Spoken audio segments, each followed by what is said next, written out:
اکثر ہم یہ کہہ دیتے ہیں مولانا اس کو کیوں یہودی ایجنٹ کہتے ہیں.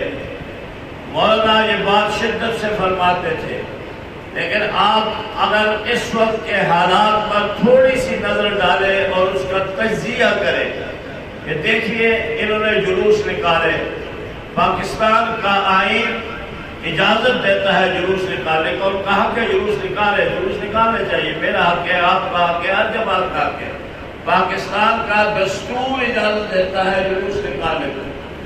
لیکن اگر یہ سیاسی جلوس ہوتے، سیاسی مخالفت کی بنا پر ہوتے، تو ان جلوسوں کو تو جاتی عمرہ مسلم نواز شریف کے گھر جانا چاہیے تھا. ان کو تو کسی اور جماعت اور پیپل پارٹی کا کوئی مرکز ہے وہاں جانا چاہیے تھا، ہمارے کسی مرکز میں جانا چاہیے تھا. اختلاف تو سیاسی جماعتوں کے ساتھ ہے، جلوس سیاسی ہے، لیکن کور کمانڈر کے گھر میں چلا گیا ہے جس سے اس کا کوئی تعلق نہیں، جی ایچ کیو میں داخل ہو گیا ہے، اور پھر اس جہاز کو آگ لگا دی جس ایم ایم اعظم نے 1 منٹ میں 5 جہاز گرائے تھے، اور وہ یادگار کے طور پر موجود، وہاں آگ لگائی، میاں والی نے ایک جہاز کو آگ لگا دی. یعنی وہ ادارے، وہ جگہ جہاں دشمن بھی کبھی نہیں پہنچا تھا. آج انڈیا اس بات پر خوشی منا رہا ہے کہ پاکستان کی قوم اور پاکستان کے عوام اپنے فوج کے خلاف اٹھ کھڑی ہوئی. اگر فوج کمزور ہوگی، فوج اگر کمزور ہوگی تو ظاہر بات ہے ملک کمزور ہوگا. فوج طاقتور ہوگی تو ملک طاقتور ہوگا. ہم یہ سمجھتے ہیں کہ فوج کو سیاسی معاملات میں مداخلت نہیں کرنی چاہیے، لیکن یہاں کوئی ایسی بات تھی نہیں، اور جا کر ان کے ہیڈ کوارٹر پہ حملہ کرنا، پھر یہ نعرے لگانا، پھر نعرے فوج کے ورزی والوں کے خلاف نام لے لے کے ان کے خلاف نعرے لگانا. اس کا مطلب یہ تھا کہ پوری قوم کو بین الاقوامی ایجنڈے کے تحت بدنام کیا جائے، اور پاکستان جب فوج بدنام ہوگی، فوج کمزور ہوگی، عوام اور فوج کا ٹکراؤ پیدا ہوگا، تو پھر وہی مشرقی پاکستان والا حال ہوگا جو اس سے پہلے ہم دیکھ چکے ہیں، جہاں عوام فوج کے ساتھ ٹکرائی تھی اور ایک حادثہ ہوا اور ایک ملک ہم سے علیحدہ ہو گیا. تو میرے ساتھیوں، اس وقت اس ملک کے اندر جتنی بے حیائی منظم سازش کے تحت پھیلائی جا رہی ہے، وہ سارے اس عمرانی فطرے کا نتیجہ ہے. اگر ہم نے اس فطرے کا مقابلہ کرنا ہے تو پھر ہمیں اپنے قائد جمعیت کے ہاتھ کو مضبوط کرنے پڑیں گے. میں اور آپ یہاں آرام سے بیٹھے رہیں، ہمیں اور آپ کو خبر نہ ہو، اور قائد جمعیت لڑائی لڑ رہا ہو سیاسی. آپ اس سے اندازہ لگائیں کہ مولانا فضل الرحمان صاحب واحد شخصیت ہے جنہوں نے کہا عمران خان کے ساتھ کسی قسم کے مذاکرات نہیں کریں گے. کٹ گئے کہ ہم نے کوئی مذاکرات نہیں کرنے. ہمارا تھا پڑھتے ہوئے باوجود اس کے کہ پیپل پارٹی اور مسلم نون والے مذاکرات کے لیے چلے گئے، لیکن مولانا فضل الرحمان نے بالکل مذاکرات سے انکار کیا، اور آخر نتیجہ بھی وہی نکلا جو مولانا فضل الرحمان صاحب فرماتے تھے. انہوں نے فرمایا الیکشن نہیں ہوں گے.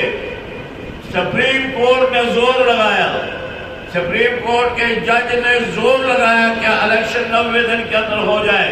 کہاں ہوئے؟ وہ 90 دن بھی گزر گئے، کئی دن اور گزر گئے. اس وقت تک نہیں ہوں گے، یاد رکھنا، جب تک مولانا فضل الرحمان نہیں کہیں گے. تو جب ہمارا قائد اتنی محنت کر رہا ہے اور پورے ملک کی سیاست کو اس نے اپنے ہاتھ میں لیا ہوا ہے، اور جو چاہتا ہے فیصلہ وہی فیصلہ پیپل پارٹی بھی قبول کرتی ہے، مسلم لیگ نون بھی قبول کرتی ہے، دوسری جماعتیں بھی قبول کرتی ہیں، اور آپ اور ہم کام نہ کریں، ہم ان چیزوں کا خیال نہ کریں. یاد رکھیں، میں ہمیشہ آپ سے کہا کرتا ہوں کہ اگر آپ کا سیاسی میدان میں کوئی اثر و رسوخ نہیں تو آپ کوئی سیاسی جماعت نہیں. آپ کی بڑی جماعت ہو دیہاتوں میں، لیکن آپ کا ایک کونسلر بھی نہ ہو تو آپ کوئی سیاسی جماعت نہیں. عوام کی بھیڑ کو سیاسی جماعت نہیں کہا جاتا. یہ پارلیمانی ملک ہے، پارلیمانی نظام یہاں نافذ ہے.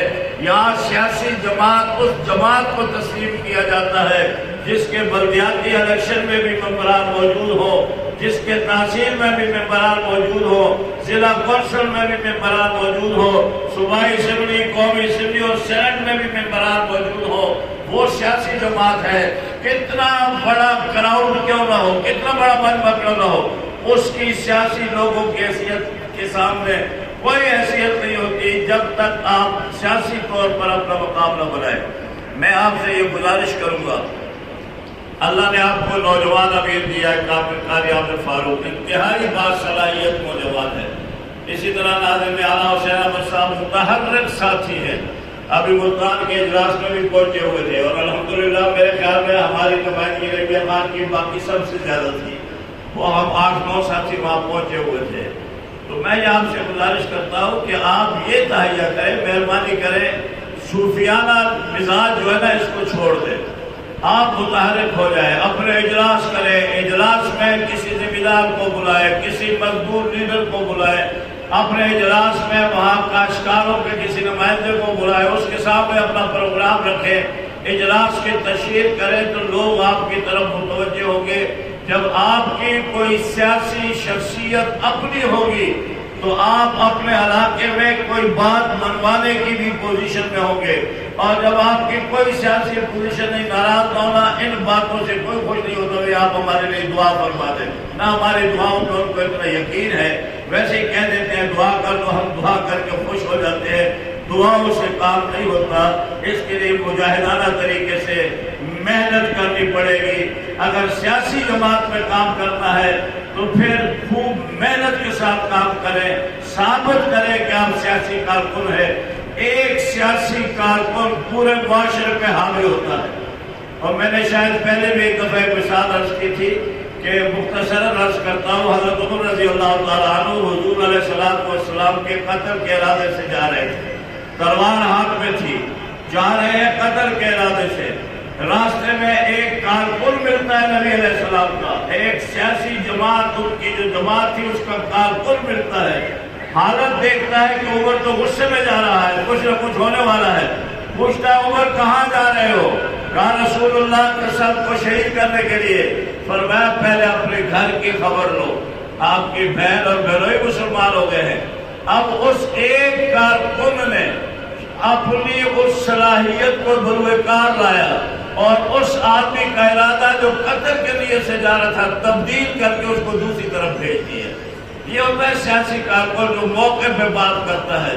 ہمارا صلح حدیبیہ آج کل علماء بیان کرتے ہیں، اس صلح حدیبیہ سے پہلے حضور علیہ السلام کی جماعت کی کوئی پہچان نہیں تھی، کوئی سیاسی پہچان نہیں تھی۔ حضور علیہ السلام نے صلح حدیبیہ کیا، ہم تو اور انداز میں بیان کرتے ہیں۔